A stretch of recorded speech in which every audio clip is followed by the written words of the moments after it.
Selamat pagi, saudara-saudara yang kekasih, Bapak Ibu, Shalom. Hari ini kita akan membaca firman Tuhan diambil dari Yohanes 16 ayat 1 sampai dengan 3. Yohanes 16 ayat yang pertama sampai dengan yang ketiga. Semuanya ini kukatakan kepadamu supaya kamu jangan terguncang dan jatuh. Kamu akan dikucilkan, bahkan akan datang saatnya setiap orang yang membunuh kamu menyangka bahwa ia berbakti kepada Allah.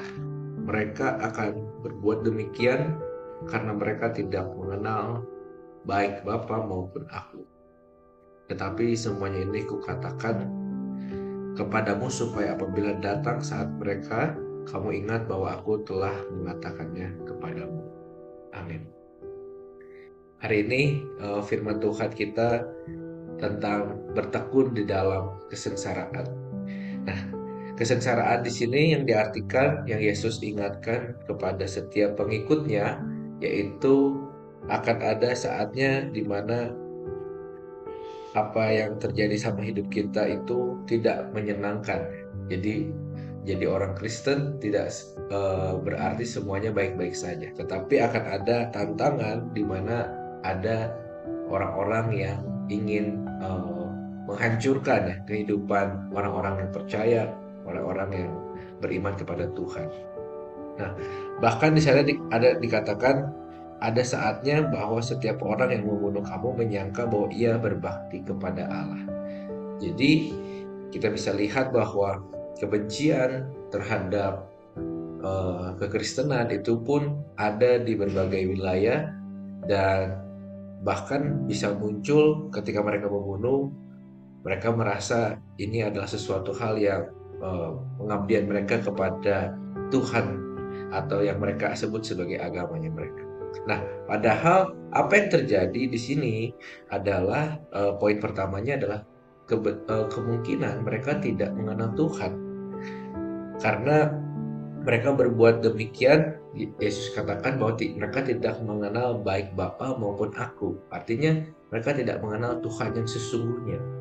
Pikiran mereka disusupi dengan doktrin atau pengajaran yang membuat mereka tidak benar-benar mengerti siapa itu Tuhan. Sama sekali apa yang diajarkan tentang kebencian, pembunuhan itu tidak menciptakan jati diri Tuhan yang maha baik, yang maha kudus.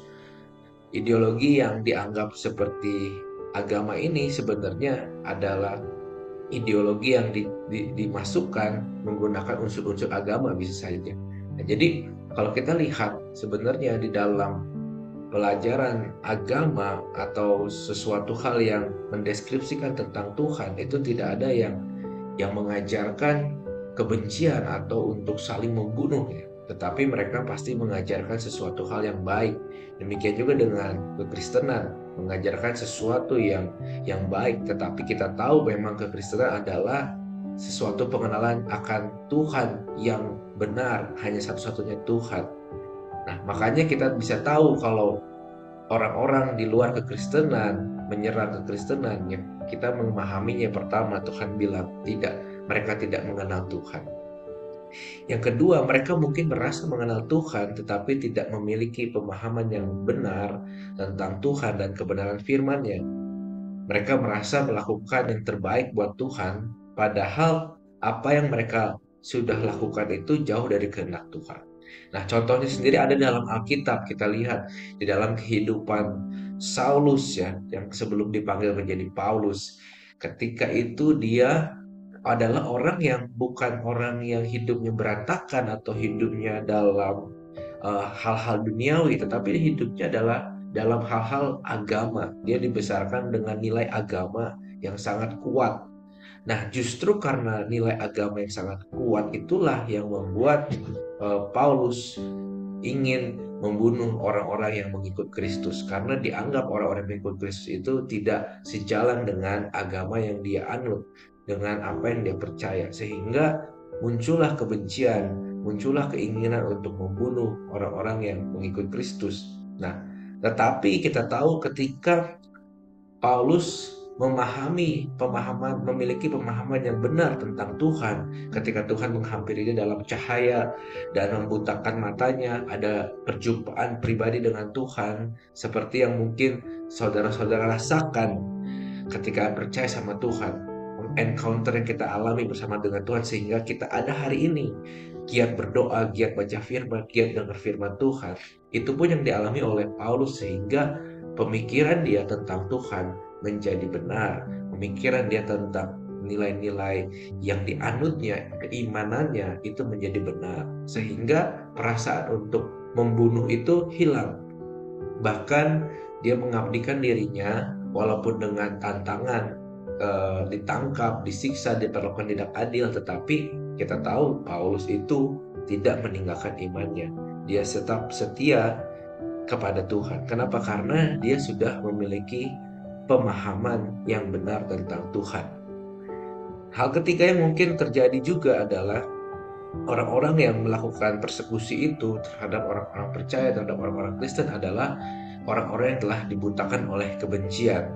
Bisa saja agama itu dijadikan satu alasan untuk dendam pribadi atau kelompok, sehingga agama bukan lagi suatu hal yang kebaikan, tetapi agama menjadi sesuatu hal yang bisa memecah belah, menggerakkan massa untuk menyerang massa yang berbeda agama. Bahkan kita lihat sejarah kekelaman kekristenan, perang salib pernah terjadi di kedua belah pihak itu memakai unsur agama untuk berperang. Yang kita setuju bahwa tidak ada alasannya agama itu mencetuskan perang. Setiap kali kita melihat perang itu hanya keinginan keserakahan dari manusia untuk mendominasi sesuatu wilayah. Jadi sebenarnya ketika kita melihat perang, misalkan konflik yang terjadi sekarang, kita tidak bisa selalu mengaitkannya dengan hal-hal dalam tanda kutip agama. Hanya itu adalah masalah geopolitik dunia. Jadi apalagi kita berada di Indonesia, di bangsa yang besar, bangsa yang berbagai macam suku. Kemarin saya berkesempatan datang ke sebuah acara yang diadakan oleh Oikumene PGI, ya, Persekutuan Gereja-Gereja di Indonesia wilayah Jawa Barat. Ketika saya datang ke sana, saya lihat orang-orangnya benar-benar majemuk. Bukan hanya di luar kekristenan, di dalam kekristenan pun benar-benar beda-beda. Mukanya beda-beda, cara ibadahnya beda, kulitnya beda, bentuk mukanya berbeda. Dan itu adalah satu hal yang kita alami di dalam kehidupan di negara ini. Kita adalah ras yang majemuk, suku yang majemuk, agama yang majemuk. Sehingga ketika kita lihat hal ini menarik. Jangan sampai kita terpecah belah hanya karena perbedaan suku, perbedaan ras, bagi perbedaan agama. Tetapi walaupun semua itu ada dan kita yang mengalami persekusi, Tuhan sudah ingatkan kita hari ini bahwa jangan sampai kita meninggalkan Tuhan, jangan sampai kita terguncang dan jatuh iman kita sehingga kita akhirnya tidak mau lagi beriman sama Tuhan karena tekanan-tekanan yang kita alami.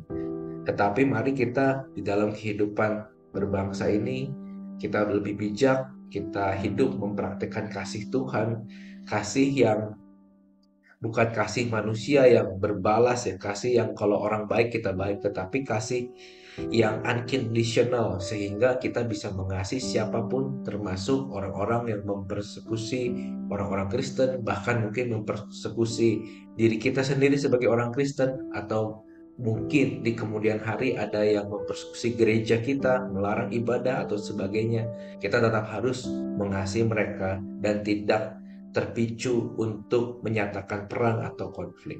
Nah, hari ini pertekunan itulah yang kita pelajari dari Yohanes 16 ini, di mana Tuhan sudah ingatkan kita bahwa kemungkinan persekusi itu ada, kemungkinan tantangan itu ada, kemungkinan orang-orang untuk membenci kita, membunuh kita itu ada. Tetapi hari ini Tuhan mengingatkan kembali dari pasal 16 ini, janganlah kita lemah, janganlah kita mundur, karena di ayat-ayat berikutnya kita tahu bahwa Tuhan sudah memberikan penolongnya, Tuhan sudah memberikan Roh Kudus untuk menghibur kita sehingga kita tetap bisa hidup dengan damai sejahtera, hidup dengan penuh kasih, dan kita percaya bahwa Tuhan yang menyertai hidup kita.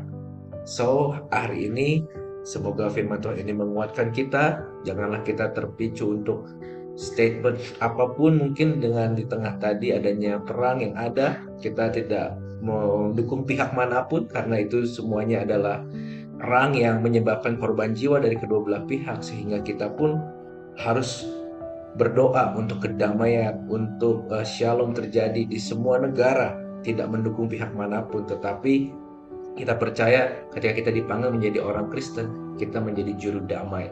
Begitu juga di bangsa kita, jangan sampai terpicu konflik agama lagi dimanapun berada, karena kita percaya kita dipanggil untuk mengasihi, bahkan mengasihi musuh-musuh kita. Itu yang bisa kita renungkan hari ini. Saya tutup di dalam doa, mungkin nanti akan diteruskan oleh pendoa syafaat.